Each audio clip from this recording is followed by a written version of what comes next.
Hello there. This video was originally uploaded on my personal channel. If you like horror reviews plus videos discussing everything horror, please subscribe to Sunderland. There will be a link to the channel in the description and at the end of this video. Now let's get to this video. Let's go.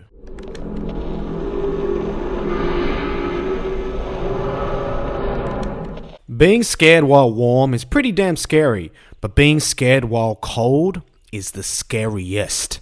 At least that is what the title of this game suggests. Cold Fear is a survival horror third-person shooter developed by Darkworks and released in 2005. The developer previously worked on Alone in the Dark: A New Nightmare in 2001, and in the future they worked on I Am Alive in 2012. They developed other titles as well, but this video is long enough and I am very tired. Cold Fear was the first horror game Ubisoft ever published and was released way before the Ubisoft formula would come into play and make every one of their games feel and play like a video game manifestation of a child born from incest. When I first heard about Cold Fear, people would always compare it to one of the greatest games of all time, Resident Evil 4. Not in the sense that they were in any way close to the same level of quality, but because Cold Fear plays like a Resident Evil clone, except replace a village filled with angry Spanish people with Russian zombies and yeah, you've got Cold Fear. And when I played Cold Fear, I understood that comparison. But to dismiss this game as a Resident Evil 4 clone does a disservice to the title.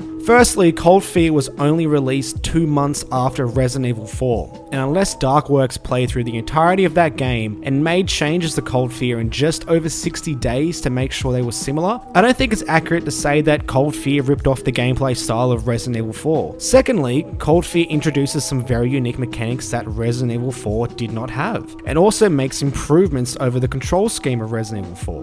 I'm going to say Resident Evil 4 a lot, just bear with me. Though these games kind of play in the same way and were released close to one another, I do not think it's fair to say that Cold Fear is a clone of Resident Evil 4. Instead, I believe it is an interesting interpretation of the gameplay mechanics and focus on action horror that Resident Evil 4 popularized. And I believe people dismiss this game because of the comparison. And that's a shame because Cold Fear is an extremely enjoyable title that, even though it isn't perfectly executed, it offers a somewhat unique experience that I had a great time with. So let me get into my review of Cold Fear, even though you guys already know how I feel about it. So spoiler alert! So let's get on with the story. Cold Fear begins with a team of Navy SEALs being deployed on a Russian whaling ship, the Eastern Spirit. This team of highly trained gun-shooting dudes don't last very long as they are brutally murdered by some unknown enemy. Something's out there. Since that was the only Navy SEALs team in the entire world, a CIA special agent who was supervising the mission orders any other government vessel near the Eastern Spirit to hop on board and investigate. In comes US Coast Guard Tom Hansen, the most badass and wisecracking Coast Guard on the entire ocean. Him and his crew board the ship only for everyone else to get killed. So it is up to Coast Guard Tom to do what a team of highly trained soldiers couldn't do: kill whatever is on board and investigate the situation. He soon learns about a creature known as an exocell, which was accidentally discovered by the crew of a Russian oil rig. Since this is a horror game, the creatures don't politely knock on your door and ask you if you heard of their Lord and Savior Jesus Christ while covering up child sex crimes, but instead have the ability to reanimate corpses and create horrifying monsters from the ocean that just really enjoy killing. Throughout the plot of the game, he meets some Russians, a woman whose father had something to do with all the murder and killing on the ship. All the while, he receives orders from the CIA special agent. Even though all of this is happening and it seems like a pretty tense and serious situation, Tom is a smartass who seems to be having way too much fun considering the situation he's in. Though the overall plot of Cold Fear is pretty simple, it does what it needs to do to motivate the player to go from one place to another. Nothing overly amazing, but it does the job. Where Cold Fear had me really enjoying the story was Tom's interactions with the other characters. Everyone else in the game is super concerned about all these monsters and zombies on this boat, and rightfully so. There are monsters from the deep that reanimate corpses and create more monsters. But Tom is just so chill and acts like a smartass most of the time. My name is Tom Hansen. I'm a friend. Why should I believe you? Because I'm here and you're not dead. Ha, funny. Even though I said I don't really think it's fair to compare Cold Fear to Resident Evil 4, here I go. He really reminds me of Leon Kennedy in Resident Evil 4, but not as over the top. Tom just seems to know he's in a fucked up situation and everyone else is scared, but he is just having such a fun time shooting monsters indiscriminately that he can't help but say a few wisecracks at the other characters' expense. Also, we need more games set on boats. Fuck all this haunted house nonsense. Give me some rickety, rusty ships surrounded by water and full of nightmares. Give me the SS shit my pants, the Titanic of horror. The Queen's scary. I'm really proud of that one. Give me the 2002 film Ghost Ship starring Gabriel Byrne, Carl Urban, and this Owen Wilson looking motherfucker. And amazing scenes such as this.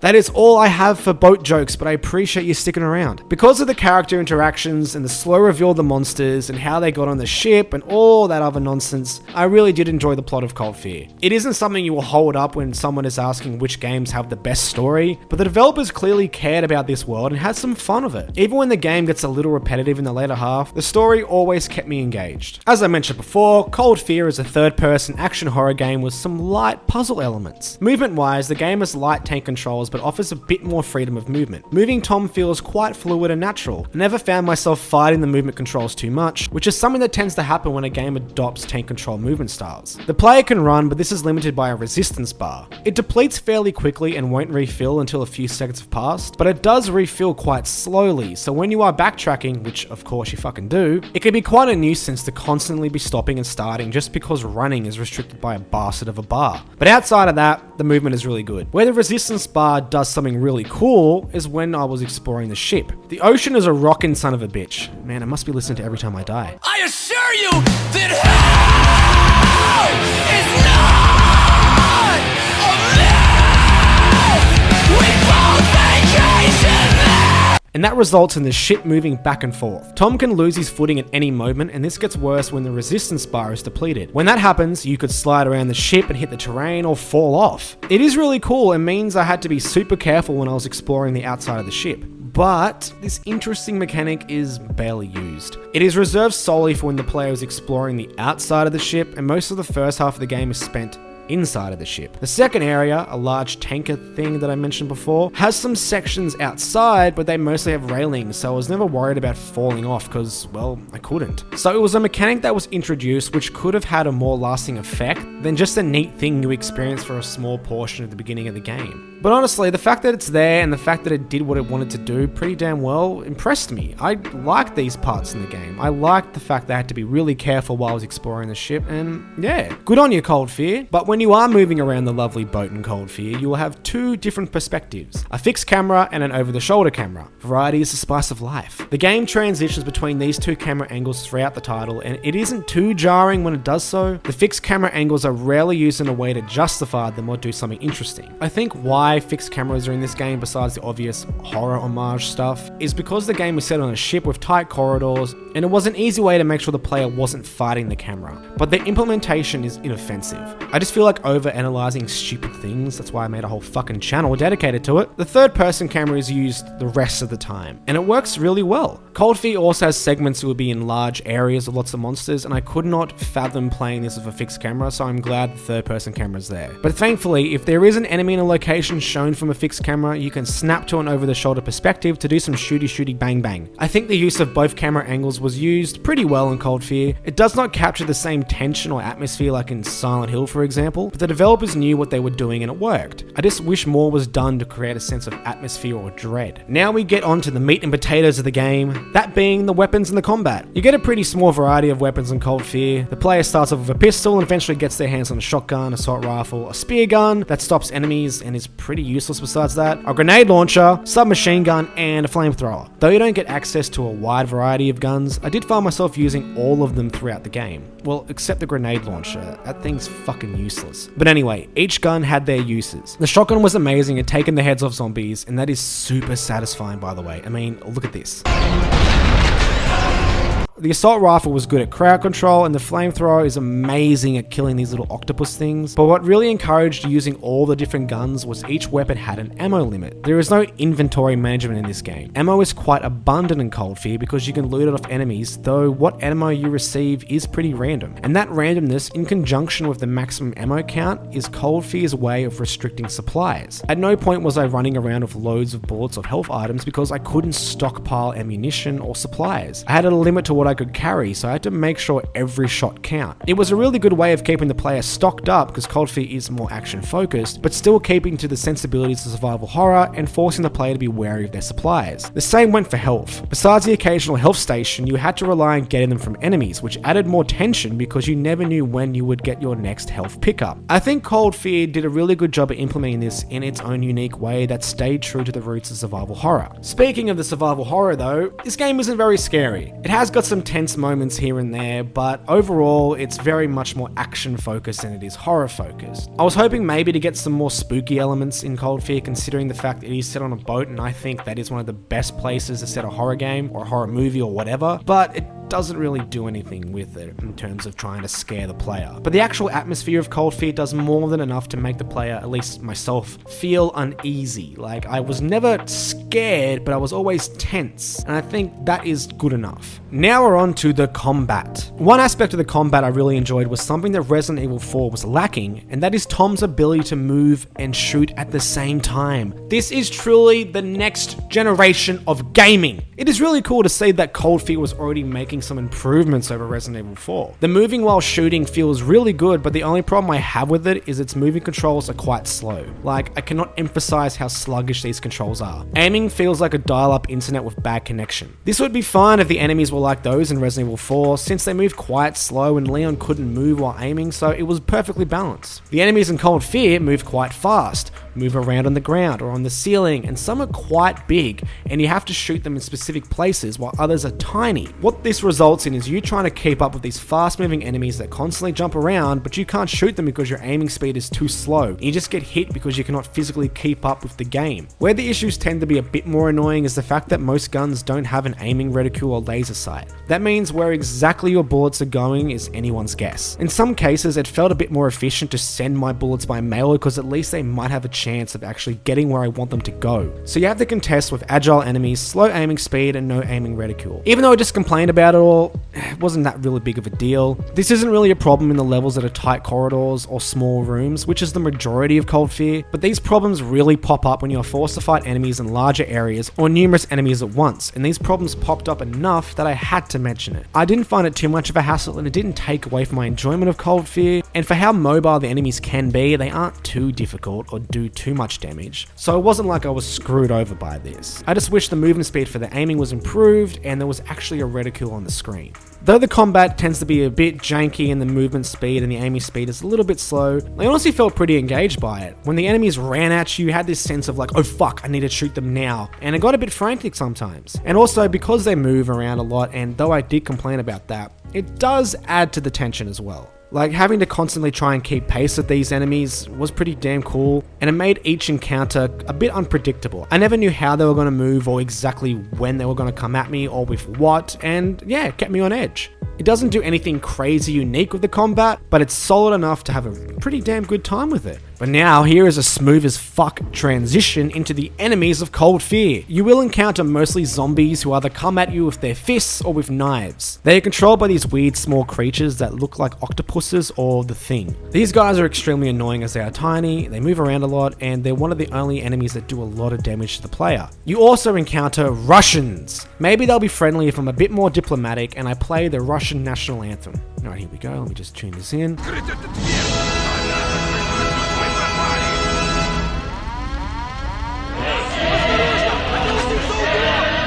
No, guess not. Okay, cool, that's fine. These are just guys with guns and aren't too hard to fight. They tend to go down with a few bullets and can only be a problem if they appear in groups. But make sure to blow their heads off, because if one of those tentacle things get to their corpse, they will turn to zombies and you got a whole other fucking mess of problems. There are a few more enemies in the game, but I want to keep them a surprise if you want to play it yourself. And the enemies I mentioned are the ones you're going to face the majority of the time. I think the designs of the enemies are pretty cool and look pretty great too. Though I have some problems with actually fighting them, their variety is really good. When I was slowly walking around the dark and dreary ship with my gun raised, I never knew what I was going to encounter around the corner or in the next room. And when there are several types of enemies together, though that does not happen often, it can lead to some intense encounters where I had to think on my feet and constantly adapt. And that was extremely tense. I haven't played a game like this in a long time. I'm never usually this careful, but I was just taking it slow and steady because I never knew what the fuck I was going to face. Speaking of things you don't face, there isn't really any puzzles in Cold Fear, just a lot of locked doors that need keycards or codes, and if you've watched my Doom 3 review, you know I fucking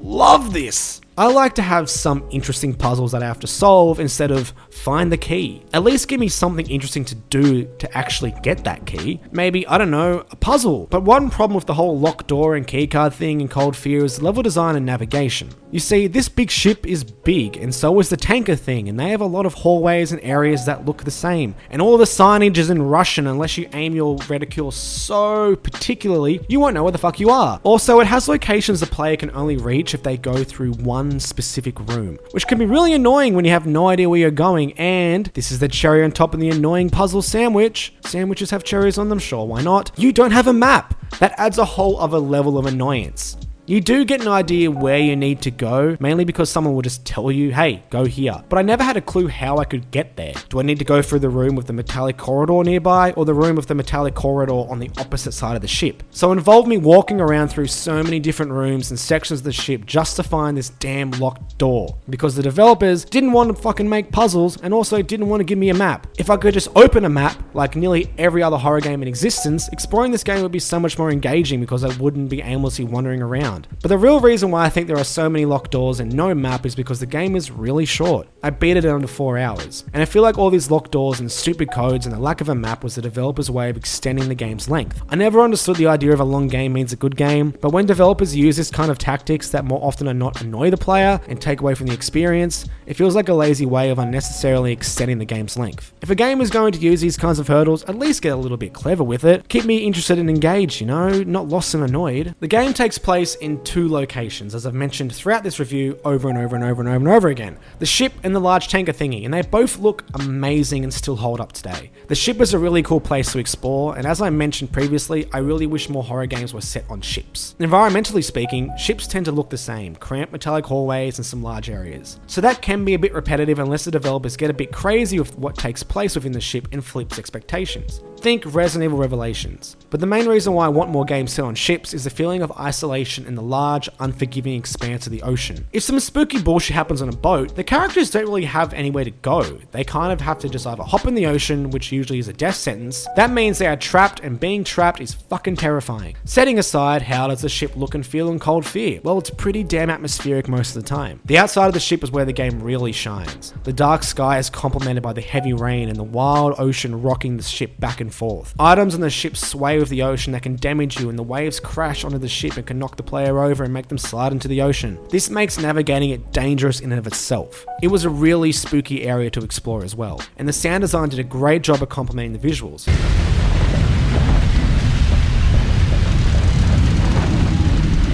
I could hear the chains rattling, the rain hitting the metallic surface of the ship, and the sound of the ocean crashing against metal. It was always an auditory treat. It really made me feel uneasy because I was always thinking that not only could I be killed by the monsters on board, but also by the ship itself, or I could be lost in the darkness of the ocean. The inside of the ship is pretty cool too, though the environments are a bit more repetitive, mainly hallways to the occasional open room. Nothing really cool happens inside either, besides one part where I went into the bottom of the ship and encountered this whale. Oh, that's a cool dead whale. Oh my fucking god, that is not a cool dead whale! But the atmosphere of the inside of the ship is done really well too. The tight corridors make exploring it really tense because you never know if the enemy is going to pop out of nowhere, and the dark lighting does a great job of making the ship feel menacing. Where the environment tends to get quite boring and repetitive is when I was exploring the tanker. It consists of the same environmental layout. You have your outside sections with the water and the things, and the inside sections with the tight hallways and the large rooms. Let me start with the outside part. You know all that tension and danger I was talking about before in the boat? Well, that is all gone when exploring the outside of the tanker.